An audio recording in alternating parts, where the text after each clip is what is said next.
What's up, y'all? It's your boy Batmac back at it again with the Patriots Connected franchise. And here we go, the beginning of year 4. Making some, just realizing some players that got some dev trait boosts, and Tua is officially a superstar X Factor with the ability of Brick Wall. While in the pocket, passes with this ability are almost guaranteed to break the first sack attempted by any blitzing defensive back. So that's crazy. So if we get him activated, I know there's going to be some point. I might try to re-roll this later because I don't necessarily like that ability. But, things happen. So, I'm going to try it out for a season or whatnot. If I want to change it in the middle of the season, I'm going to re-roll it. Sony Michel is officially a Superstar X Factor as well. So that's definitely nice to see. N'Keal Harry bumped up to a Superstar. We signed, obviously, Leighton Vander Esch. Drafted to Marvin Leal. Our defense is looking very, very solid. And I'm very excited to see what can go on with this team. Marvin Leal, very excited for having him on our team. Third pick in the draft. 21. 79 overall speed rusher. I think he's going to be an absolute beast. So I'm very excited, man. Him and Dalvin Tomlinson in that middle again definitely help our linebackers be able to find some lanes and make some tackles. Now with free agency, I saw Antonio Callaway was a free agent, so why not go and sign him? Just add more depth to the wide receiver position, and that's speed as well. Carlton Davis, corner, 76 overall, and I didn't see why not to go get him. And I was looking at all the rest of the other free agents, and there was a lot of good, big names. Could have brought Jabal Sheard back. Greg Olsen brings some depth to our tight end position. Thought about it, and that's a good signing. He's 37 years old, probably only be there for a season, but just never can have too much depth. And Greg Olsen's a sure-handed guy. If we're in need of a for sure catch and a first down, Greg Olsen is somebody that we can go with. He's a very solid security blanket. I'm very excited to see what he could do to help our squad. And then just taking a look, I want to add some depth to the linebacker position, and adding Shaquem Griffin, I felt could definitely help with that. Everybody knows about him playing rock, paper, scissors with his nub, and I think that's hilarious. I think the guy brings some good character to the locker room, and that's nice. And now looking into the games, now we're going to go straight into the games. Not going to worry about the intro and everything of all that. And I'm actually going to skip through a lot of these plays a lot faster than I normally do. Just wanted to show some highlights to him making a good pass there for a first down. And now Sony Michel with the big run and turning into a touchdown. So Sony Michel going to try to walk into this season, healthy and running strong. So I'm very excited to see what Sony Michel will try to do this year and what our defense can do. We're going to have to try to bring a lot of pressure with losing Dante Hightower and Kyle Van Noy. We're not going to just have those superstar X Factors trying to rush the edges. We did change the scheme to a 4-3 now, so we kind of have to look at all the options as our secondary is still there. So no surprise as we get an interception there by Jonathan Abram. It's a lot of changes to our defense, but also a lot of the same thing. So I'm kind of loving how it's all going. With changing the defense, Kyle Van Noy was not going to suit our scheme. He is definitely a 3-4 outside linebacker in my opinion. And I wasn't going to move him to DN. We got KJ Henry, Chase Winovich, the young guys there. So I really felt that it would be best to just move on, especially he was getting older. He's going to start regressing a lot. Same with Dante Hightower. I think it was the perfect time to really get rid of both of them. And now, since we had a 10-0 lead to end the first quarter, now Jarrett Stidham in the game. And he gets a first completion. So just taking, just really thinking about how our team is. I think the 4-3 really served well. If I would have stayed in 3-4 though, I would just move Leighton Vander Esch to a middle linebacker, and he would have been one of our middle linebackers along with Juwan Bentley or Jerome Baker.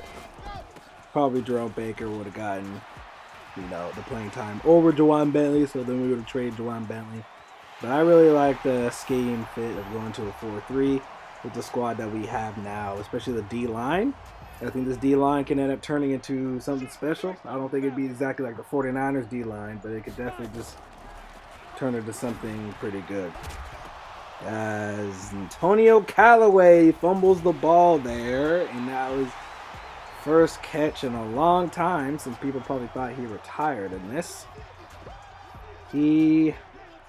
Yep, fumbles it. What a time.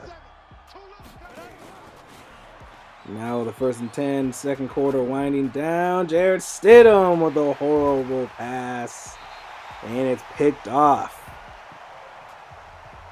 So Jarrett Stidham, it's one of those things, he's a very, very suitable backup. I mean, at one point he was going to just be our, the future. But the trades worked, Tua fell in the draft, and we ended up being able to get our guy.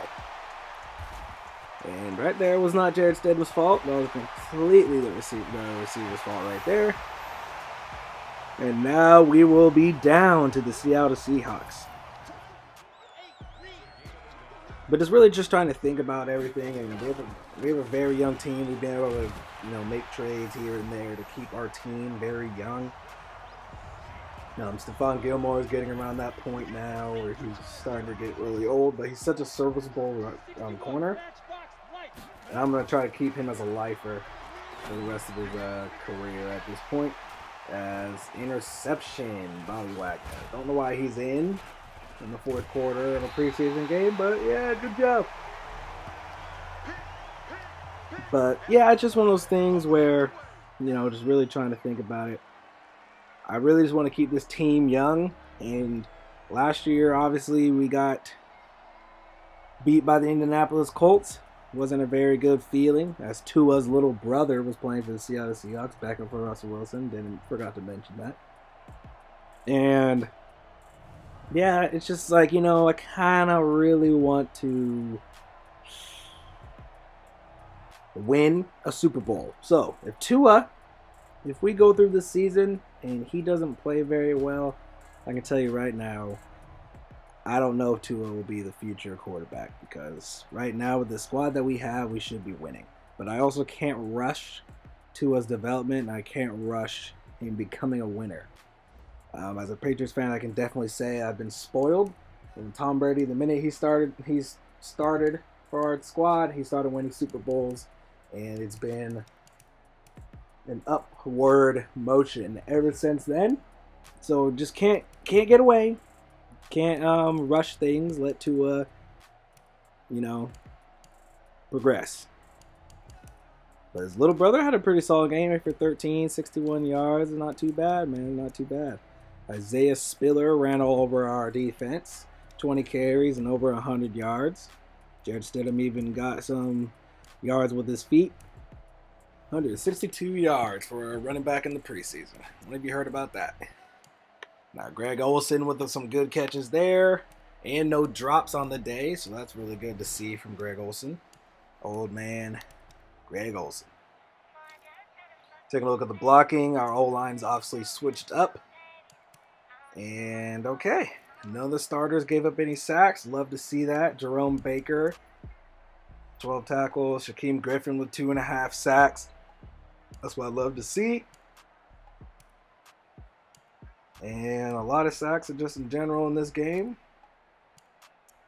And then Justin Evans got an interception. Obviously, Bobby Wagner got an interception on Jarrett Stidham. Don't know why he was playing in the 4th quarter. But that happens. And now here we go. Preseason game 2 against the San Francisco 49ers. Jimmy Garoppolo drops back and finds his receiver for the touchdown. And so that's an easy score for them. And, hit the Bernie. Okay, I respect it. So Jimmy G, that now Brady's out of the league. He can get from under that shadow, especially when he's on a different squad. As Tua throws the interception. He couldn't quite turn it to a 6, but Quan Alexander still gets the interception and forces the turnover. So Tua turned the ball over for the first time in the preseason against a very, very good San Francisco 49ers team. So I can't really be upset about it. But that happens. And it's Jalen Ramsey lets Dante Pettis get the catch there. It's a good throw by Jimmy Garoppolo. But they don't only end up getting a field goal on that drive. Now Tua dropping back, and yet again another interception. Thrown by Tua. And Fred Warner with the interception this time. So not the best of, not the best throws by Tua thus far. But we're going to just kind of, it's a preseason. I know I don't really care too much about playing other preseasons than the first one, maybe. Because a lot of time I like to play the first preseason of year one. Just because I like to get a feel for the game. Try to see what I get used to it. Because the game, the game's just coming out. Still trying to find how to use certain plays and all that. So I don't necessarily like playing the preseason, especially when I don't have the time to live stream. If I had a lot of time to live stream, I would probably play the preseason on a live stream, and I would be able to do it more. But I know you guys would rather me just get through some of this sometimes. But, if you guys actually do want to see some of the preseason, see some of the rookies we have and how we can develop them, then, just leave that in the comment section and let me know. I will always try to change some format depending on how you guys respond. So, just let me know. Let me know. So, that game went well, I guess you could say. But there's a lot of positives, a lot of negatives that can go on our team. I would say the positive is definitely our defense, obviously. Maybe not the backups, obviously, considering the score of this preseason game, but I would say our offense is definitely still going to rely heavily on Sony Michel, and I don't have a problem with that. But N'Keal Harry is developing, so sooner or later he will be a matchup nightmare. It just really depends on us getting to the efficiency level that we need him. 53% right there is not very good. I just swear he doesn't get a lot of completions. Doesn't get the best completion percentage. But, it happens, man. It happens. That was just him playing two quarters. CJ Verdal, another very solid game. Receiving wise, DJ Chark led all the receivers in receiving yards. Marquise Goodwin's an old man at this point, but he got some production there. Defensive wise, D Ford led both teams in tackles, and he also had 3.5 sacks. So going into this game is a little bit different. But I'm not gonna get mad at Patai or whatever his name is. I'm not gonna get mad at him for that because D Ford is an absolute beast.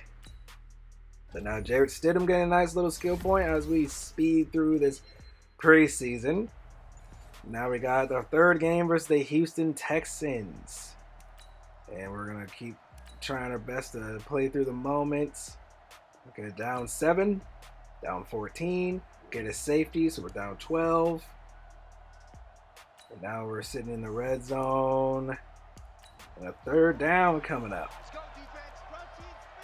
Sony Michel in the backfield. This is where the preseason game where most of the starters will play. And Sony Michel makes a good strong catch there, and that is a first down. There you go. Okay.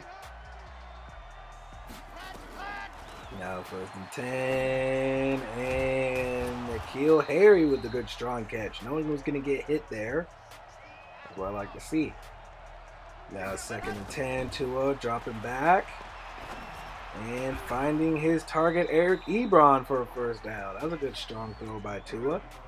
Putting it where only Eric Ebron could catch it.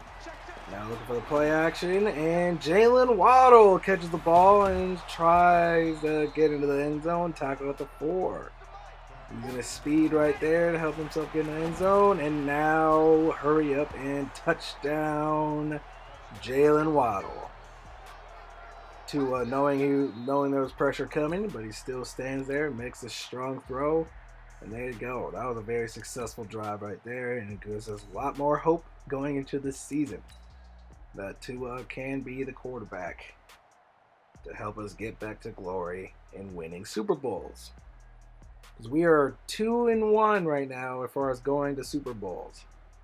2-0 in the Super Bowl in this series so far, but those were both with Tom Brady. Tua hasn't been in a Super Bowl now as a starter.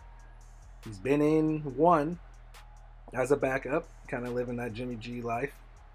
But hey, man, it happens.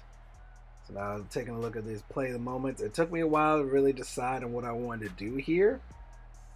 Man, I really didn't know what I wanted to do. I was like, ooh, do I try to get the stop? But I decided to skip the moment. And we win the game. 27-21 over the Houston Texans. Bill O'Brien. Can't keep your mantra, man. You're trying to beat your mantra. You can't beat us. You did in real life this season. But here, you can't beat us. Just like you haven't been able to all these years. So it happens, man. It happens. But a good win for our team right there. The starters played most of the game, so that's really encouraging to see that we got the victory with our starters playing 3/4 of the game. So that just always feels good. I know our defense is going to be something we can rely on. The only thing I don't really know if we can truly rely on is our offense.